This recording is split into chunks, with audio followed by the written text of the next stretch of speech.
So where are we here? Let me see what I have. We got so many questions now. It's not even funny. I asked too much. What we got? Do you think our offense can be a deep ball threat like Washington is right now? It depends on the quarterback. That's a great question. Isaac Monte. Isaac, if you think about how good the quarterback was at Washington this year, Penix, he's from Tampa Tech, by the way. That's part of it. He wasn't that guy right off the bat in college. Took him a couple of years, but that system, he's played in it a long time. I don't think you're going to see that too often anywhere. If you look at, it's ironic, Oregon runs a really short conservative passing game and just gets the ball in their hands, their playmakers. Washington's like, the heck with this. Away we go, up over the top. They're completely different. There's different ways to get it done. Norvell's system's a little of both. He's very, very complex with it, and it's obviously successful. But it comes down to how successful your quarterback is at throwing those. Look at it this way. Jalen Milroe at Alabama, I've seen him play live. He's just not that accurate. Outside of the scripted plays at the beginning of the game, he does not throw outs and stuff that accurately on a consistent basis in the middle of the game, like drive to drive, just from the outset. But for whatever reason, he throws the ball down the field well. Why is that? I have no idea. Comfort, I guess, but it is weird to me you can throw 50 yards down the field more successfully than 20. I don't get that. All right. Seems like we only do short routes. We throw some bombs, I do believe. The bombs that go to Keon and some of these other guys, it's pretty hard to deny those, but teams are playing more cover 2 and whatnot, trying to make Florida State go down the field, especially after they had some injuries. And I get it. Florida State is all the way back. I disagree with that. Let me take that on. This is from Jonathan McIntosh. He says 3 wins, 5 wins, 10 wins, 13 wins. Norvell's the real deal. Florida State is all the way back. All the way back to me means you can lose like 10 guys in the NFL and still be top 5 next year. Florida State's going to lose some games next year. They're not going to be a title contender barring just an unbelievable portal haul. They're losing too much. Too many seniors. They're a year away, I think, in 25 to start that. There's going to be an in-between season. I think it's next year. But the portal could prove me wrong on that. A lot of people didn't think they'd be at that point this season, but they hit the home run in the portal. And at the end, they got Keon on top of it. I mean, that's the icing on the cake. So we'll see. R.A. Nixon, can Fuller win some type of award this year? I mean, there's different kinds of assistant coaching awards and all that, but I don't keep up with all this kind of stuff.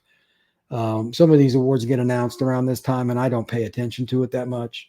But Fuller's had his best year, and I think part of that is just the mix. The coaching staff has done a great job together. And while individual awards are important, they certainly are, and I'm sure he loves it. Probably gets a bonus for winning any of them. I think this is more of a team effort by the coaching staff in conjunction with the players they brought in, portal, high school, developed, the whole nine. They just seem to be in sync. Again, I think it was 180, 181, something like that Louisville had in total offense. They're horrible.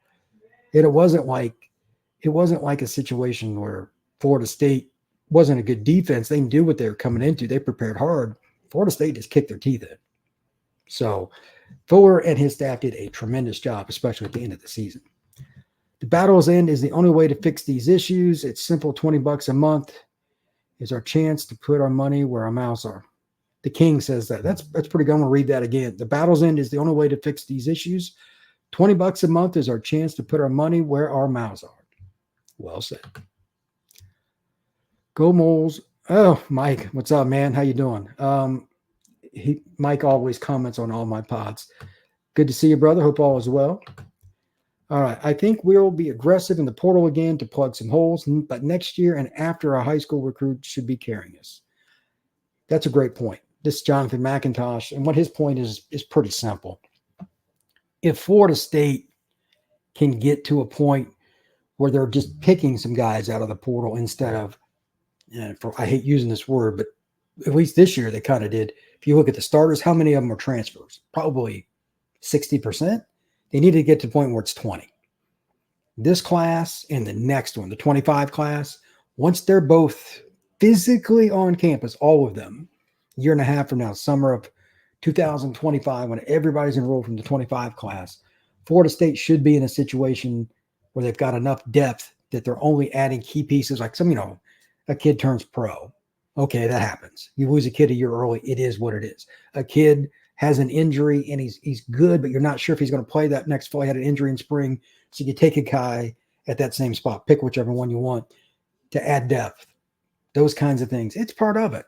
Again, football is brutal. It is barbaric. That's the way it is. It's always been physical. That ain't going to change.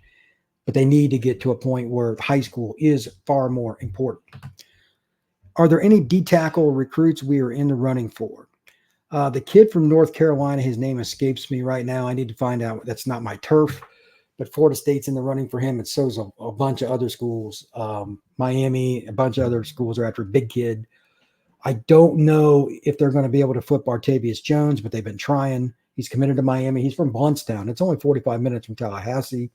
He's a dude, 310 pounds. He's going to need a year. Technically, he's not ready, but you cannot teach Artavius Jones' frame. There could be somebody else because the way this works, let's be honest, they're probably trying to flip somebody that's committed to school X and fill in the blank that's not public. That's the nature of the beast, especially this late in the game. They're not going to let anything out. So, yes, there are multiple guys. Was not here. What's the consensus on Jeremiah Smith coming to Florida State? Well, I might as well just kind of go through this again real quick. Jeremiah, this from a couple of days ago, I had talked to somebody. We both agree. Florida State, Ohio State, all these other schools, they're all going to have to wait until signing day, which is the 20th. That's 15 days from now. Number 2 point, Ohio State and Florida State, me and another person agree, are the top two. Miami is the fluid, always around, recruiting him hard as heck. They just had an in-home with him, blah, blah, blah. And he'll probably go visit there again. I do believe he's visiting Florida State again as well. All in on this, I have no idea until signing day, like most of you. I wish I had more specific, but I'm not sure Jeremiah does because Ohio State just lost their quarterback.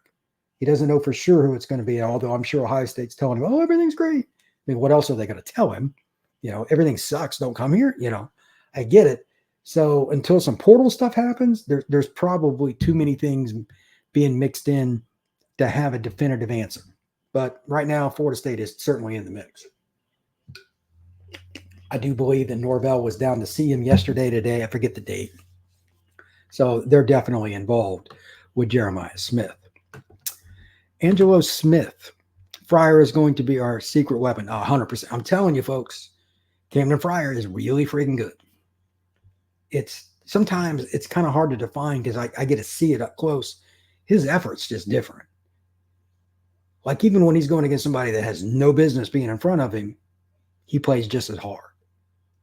Setting that example is not a normal thing for a high school kid. So it is what it is.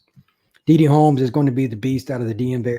He's a defensive lineman. I'm going to get to some of the defensive guys here in a minute, and he's right. Angelo was right. Holmes is, I don't know why he's underrated. That's a pretty interesting point because DC is one of the highest per capita NFL spots there is. It's an easy area to get to. Obviously, got multiple airports. Why he's not ranked higher, I'm really not sure. It's kind of interesting. Penix wanted to be a Knoll, but Jimbo, yeah, I'd heard that. Here's an interesting story about this. Angelo says Penix wanted to come to Florida State, but Jimbo Fisher doesn't like left-handed quarterbacks. True. The guy that's at Tennessee now, he had committed to Tennessee. Then the Tennessee coach changed. He didn't like lefties, so Penix went to Indiana, then followed the coach to Washington. He's had a weird ride. All right. Dylan Gabriel from Oklahoma in portal 1 year. Kid may be good for us.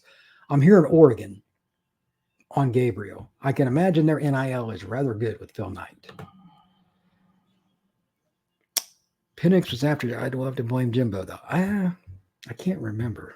He was recruiting. The recruitment started early, even if Jimbo wasn't the reason. We need a big dual threat quarterback, preferably Ward. KJ Jefferson would be really unique in this system. I also heard, forget where it was. I want to say, which one was it? One of the podcasts I listened to today mentioned that Florida State was looking at DJ Uiagalelei. I don't know if that's true or not. I don't really like that fit, but that's something that I heard. Yeah, I'm sure Jimbo was involved in his recruitment. That's one thing about Jimbo. He got involved in recruiting early. He loved it. I guarantee in the near future, Norvell going to bring us multiple natties. I guarantee unless the NFL takes Norvell. You know what? I don't think Norvell wants the opportunity in the NFL like some other guys because of the system he runs and whatnot. I think it's a little more suited to the collegiate level. It's a good point. I don't think there's anything wrong with it. That's a really interesting thing to say, though. Could he be the guy that leads Florida State to a top-end level, and then they just go and somebody comes in and offers him $100 million or something? I mean, it's possible. I mean, I get it if he left for that, but Florida State's an easier gig than a lot of NFL jobs because if you're at Florida State, and for people that went to school there or follow this program, FSU is in the Panhandle. It's a lot slower pace. A lot people that go to Florida State to be the head coach probably aren't NFL guys by and large. They're just not. I don't think he'll go to the NFL. That's just my opinion. What are the chances of going after that D tackle from A&M? Let me be very clear. Now, I already know what he's talking about. Walter Nolan. I've seen Walter play. He is freaky, 300 plus pounds and moves like a kid that's 240. There isn't a school that's not going to contact Walter Nolan. I have no idea where he's going. If I had to guess, it would be Tennessee because that's where he's from originally. But my guess, if he doesn't turn around and go back to A&M, which they're still trying to convince him to do, it's going to be Tennessee, Bama, or Georgia. Tennessee's where he's from. Bama and Georgia recruited the crap out of him too. So that would be my guess. Florida State now, I think, has a chance at some of those recruits, but I don't know any specifics. I'm just guessing. Everything is good, brother. Hope everything is good on your end. Thank you very much, sir. Let's see. I truly believe Norvell is going to use what happened as motivation, and he will show it in the portal and recruiting and take it to the field. I don't doubt that at all, Mike. Norvell seems to have an extra gear of energy that not many people have.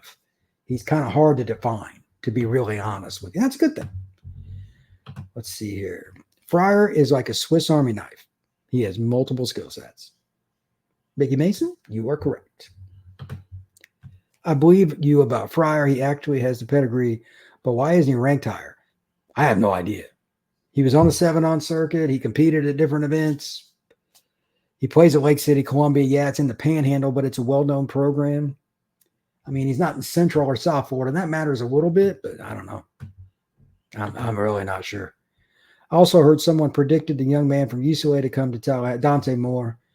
Could be. I don't think he's the greatest fit in Norvell's scheme because Dante is not a pro or a run pass guy. He is a pocket guy, but he's so accurate. You could find a way to make it work pretty good. He is really accurate. Great kid, too. Did Travis Etienne leave for? He's going to Georgia. For anybody that doesn't know, Etienne is transferring to Georgia. Worst kept secret there is. That is all NIL and backdoor bull. You know what? Straight up. What up? Let's see. How you feel about Clemson, Andrew Makuba? If he's in the portal, I didn't know. I mean, he's really good. Florida State would do good to get him if that's what you're referring. I have no idea. I check the portal stuff every few hours, but I miss a ton of stuff. Will Mike get, after this outcome, go to the Big Ten or SEC to have a better chance? Mike doesn't get to make those decisions. Let me be clear about something in general. Mr. Wilmer brings up a pretty good point. Whenever you're in a scenario where somebody says the coach needs to get them out of the league, it's not the coach's decision. Even somebody as powerful as Bowden was, not his decision. It's administration, board of trustees. And the grant of rights deal with the ACC is horrific, and it is through the year 2036. Look it up. Articles galore. It is awful. What do you mean? So what's this all about? I'm not sure what you're referring to. Oh, wow. Wow.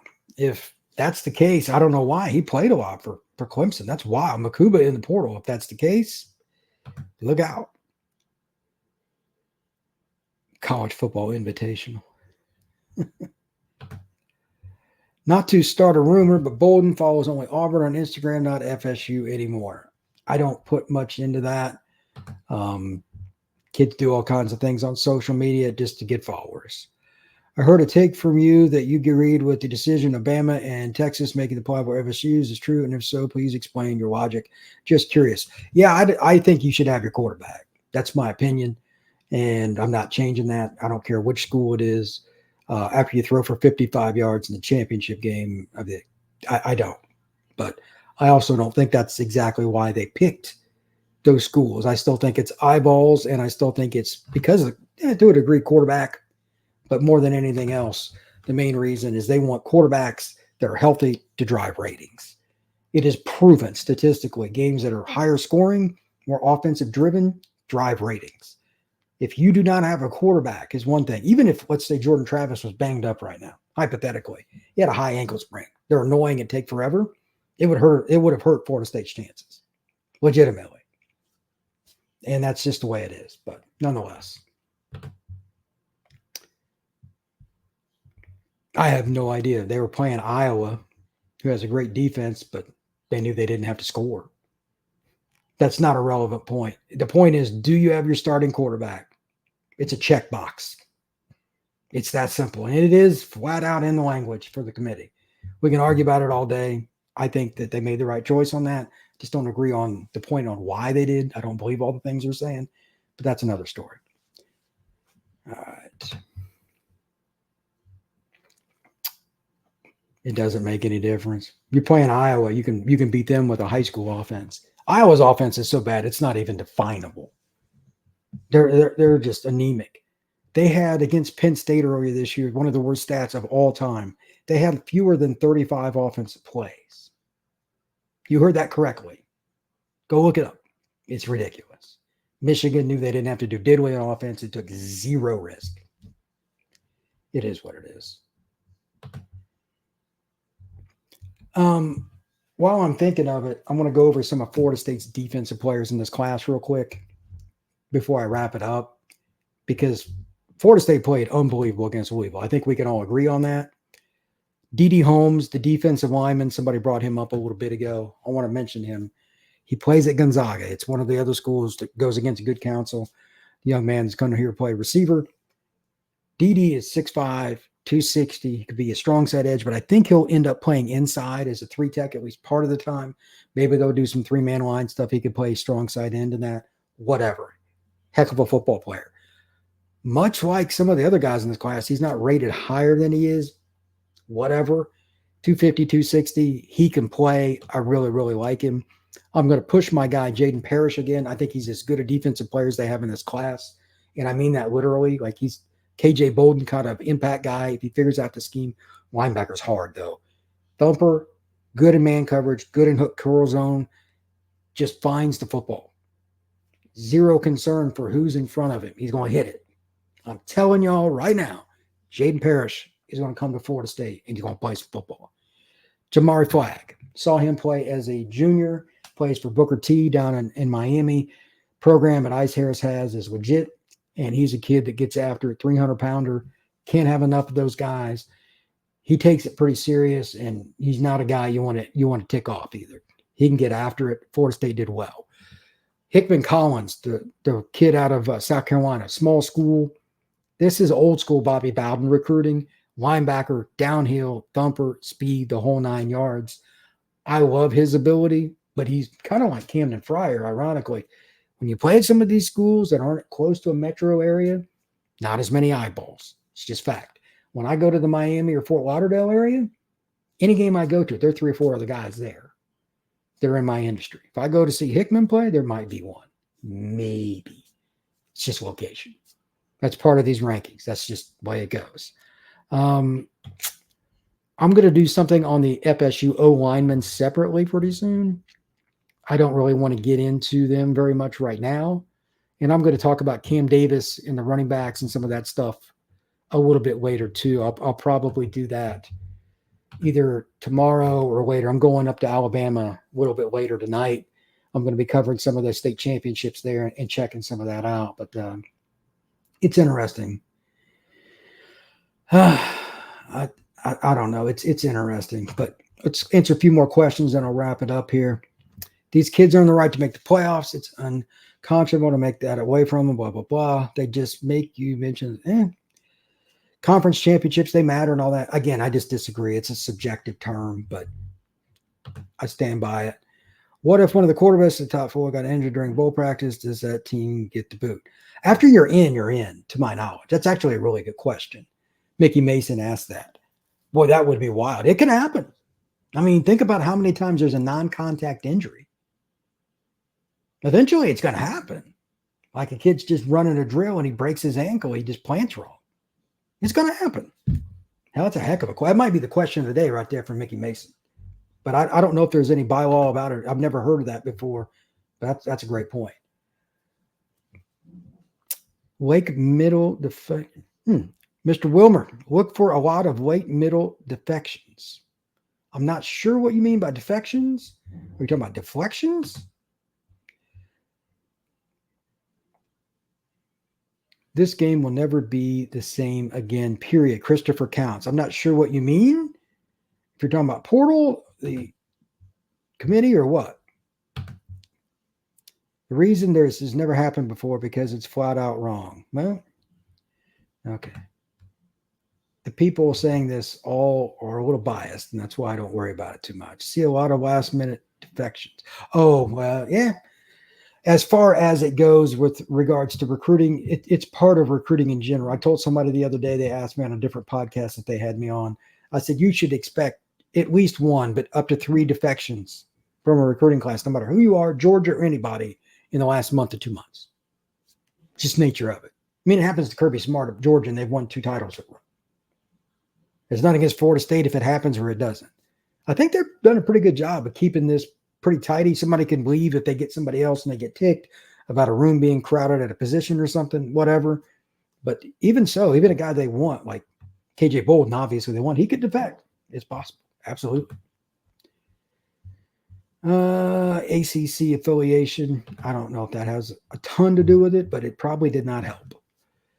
Caden Atkins, Eva High School, Alabama lost like week. Oh, the kid from Elba? Leroy Caden. Elba has the running back Henderson that everybody's recruiting in the class of 25, and they lost that game. Maybe that's the kid that did it in for them. Let's see. Don't worry about not having your glasses, man. I know what it's like. All right. One more thing before I get out of here. I'm going to work on some more of the offensive stuff, but I have a question for everybody that's in the chat right now. I'm going to break down all the positions after signing day, obviously, because you want the official tally. But what position do people have the most interest in for me to break down? Is it running back? Like I know Cam Davis well. Known him since he was a freshman in high school. He was a dude even then. What position are you interested in and why? If you want to post something in the chat, fire away. I'm interested. I hear somebody just asked Jeffrey Bell. What's the word on KJ? Auburn is definitely in it. He had either he was there or they went up to visit him in home. I forget which, but it's a recruiting race for him. I think that'll go down to signing day if I had to guess. And to reiterate for anybody that might have missed it, Jeremiah Smith, that's going to be signing day. I'll be shocked if it's not. You'll have something at the school. There are several other kids like Zaquan Patterson, who Florida State, I'm sure, is still trying to flip from Miami too. I'm sure they're still trying to get Josiah Trader, another kid from Chaminade. It's all part of it. So a lot of kids still going to be deciding a little later. Linebacker, well, I would love to break down some more Jaden Parrish. Linebacker, I'll put that down. Linebacker it is for one. Linebackers for Mr. Wilmer as well. Any word on Riley Leonard? Yeah, it's going to be Notre Dame. They're not going to get him. He's going to Notre Dame. So, let's see. I don't know who this idiot is, but goodbye. Last point, and I'll wrap it up here. And thanks for everybody. And please hit that like button, notification bell, and share this. I'm going to do a lot more live podcasts moving forward because we're going into recruiting season, and this is my deal. It's easier just to have you on here, all these people, and just ask questions. This is my bag. No question about it. Recruits know they will never play for a natty at your joke team. I don't know who this idiot is, but he's about to get voted. So the bottom line is this. Recruiting season never stops, but right now, think about something. Portal just opened. Signing day is the 20th. The Noles have a bowl game to prepare for. You got guys you're trying to solidify on your roster, not to leave, trying to pull from the portal, finish up KJ Bolden, all this. This is the busiest week of the entire 52-week calendar, the first week of December. Number one, it's insane. Coaches ought to get a bonus just for going through this. Everything crosses. Oh, by the way, people are trying to pull coaches from your staff because if you're Mike Norvell, you just went undefeated. I guarantee you, there are coaches getting phone calls. Hey, would you like to come here and at least take an interview? And I get it. Happens to all the teams that are successful in college football. Florida State shall not be any different. So anything else? Let's see. O-line, yeah. They've got to have more success up front in O-line recruit. I'm going to do a little more. I want to see if Florida State can hit the portal and get one guy at least on there. That's so hard. Get an O-line guy. Just want to bring that up. But I'm going to wrap it up here. Everybody be safe. Thank you very much. If you have any questions or anything, get them in. I'm going to do more of these, but I'm going to be on the road in the next week. I'll be doing them from hotels, but nonetheless, I'm going to be on the road having fun, and we're going to check it out. So we'll go through that. Luke Crumhawk come in and start day one. No, he is not going to be a starter day one. He's not ready for that. Oof. Everybody should go after Cam Ward. Corey Knight asked 100%. Got to go after Cam Ward. So anyway, that'll do it for the show. Everybody be good. I appreciate y'all. Thank you very much. And I will talk to you soon.